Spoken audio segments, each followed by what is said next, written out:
Chapter 30. Lunch with Mr. Stillman.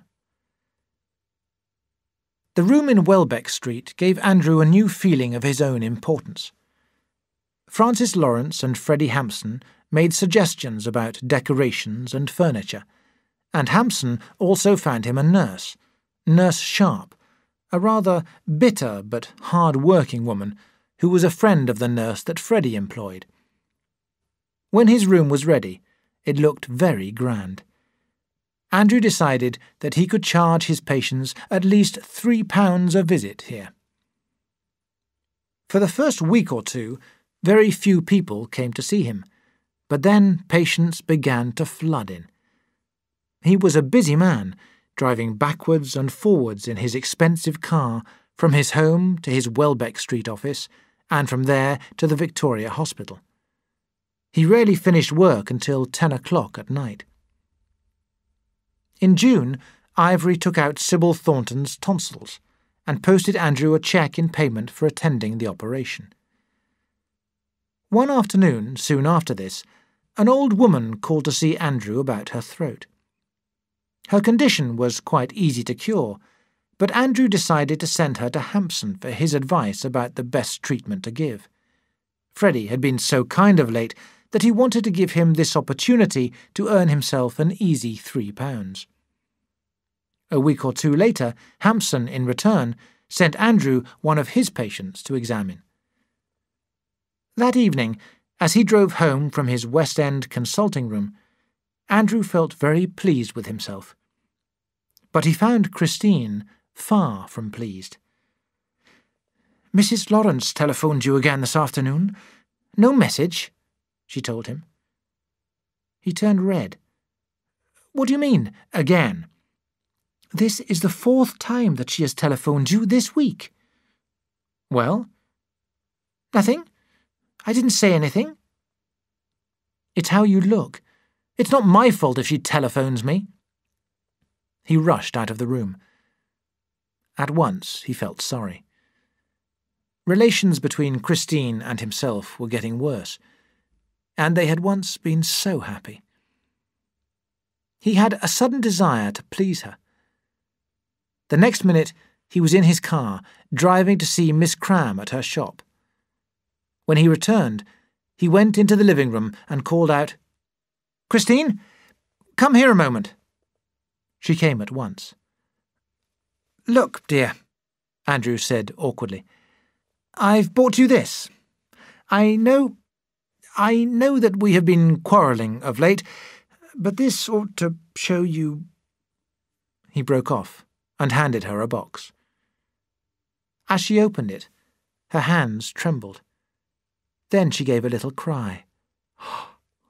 "What a lovely, lovely dress!" Tears were running down her face. She turned to him excitedly. "You do love me, don't you, dear? That's all that matters to me." He smiled. "Of course I do. Listen, Chris, I'll take you out to dinner today." He took her to a very expensive restaurant. "We didn't have this sort of food in Gennefi," he laughed, as they began their meal. Andrew was determined to have a good time, but Christine could not be cheerful. The room was crowded, hot and noisy. The noise of these rich people was hateful to her. Suddenly, she felt sick. "What's the matter?" Andrew asked. "Aren't you enjoying yourself?" "Yes, of course," she tried to smile. "You haven't listened to a word that I've been saying. You haven't drunk any of your wine. When a man takes his wife out—" "Can I have a little water?" she asked weakly. She wanted to shout. She hated the place. They finished their meal in silence and drove home. Their relations were even worse than before. Christine felt terribly miserable. She began to lose her self-confidence, to ask herself if she was really the right wife for Andrew. But Andrew's worries at home were pushed into the background when, next day, he read in a newspaper that Richard Stillman, the man with a hospital in America who had written to praise his coal dust experiments, had come to England and was staying at a hotel in London. Stillman had no medical qualifications. After leaving school, he had begun to study medicine at an American university. But before he had finished his studies, his father died, leaving his mother very little money. In order to support his mother and sister, Stillman left the university to earn his living in an old family business. He hated this work. He continued to study medicine in his free time, and, when he had saved enough money, he returned to the medical profession. But so many valuable years had been wasted that Stillman did not take a degree. Instead, he built a hospital for the treatment of people with lung diseases. At first, the American doctors refused to recognize him. But Stillman cured so many people that other doctors had failed to cure that he gradually won the respect of the American medical profession. The English doctors still refused to recognize Stillman, but Andrew felt the greatest respect for him. He wrote to him at once, inviting him to lunch at the expensive restaurant to which he had taken Christine. Next morning, Stillman telephoned him. "Dr. Manson," he said, "I should like to meet you for lunch, but not at that restaurant. I hate the place. Come and have lunch at my hotel." When they had taken their seats at a quiet table in the dining room of his hotel, Stillman gave Andrew a friendly smile and said, "It's very nice to be in England. I like your country." "What is the reason for your visit?" Andrew asked. Stillman smiled. "As a matter of fact, I have come to England to start a small hospital, like my hospital in America. I'm building it in the lovely Chiltern Hills, to the northwest of London. I expect that you know the area."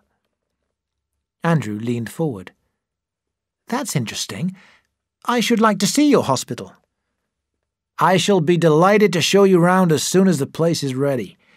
We shall treat mainly chest diseases, and I have one or two new ideas that may interest you." "Really? Tell me about them." They spent most of the afternoon discussing Stillman's new hospital. Andrew left Stillman with a strange feeling of excitement. But when he returned home, he found Christine reading a prayer book. For some reason that he could not explain, this annoyed him. "Good heavens!" he shouted. "Have you nothing better to do?" "What's wrong? I used to read my prayer book before I met you." "Oh, did you? Well, let me tell you this. You're a fool." "Perhaps, but I would prefer to be a fool and keep my self-respect than to be successful with no self-respect." With a great effort, she kept back her tears. Then, in a quiet voice, she said, "Andrew, don't you think that it would be a good idea if I went away for a short time? Mrs. Vaughan has invited me to stay with her for 2 or 3 weeks. Don't you think that I ought to go?" "Yes, go. Go at once." He turned and left the room. End of CD 3.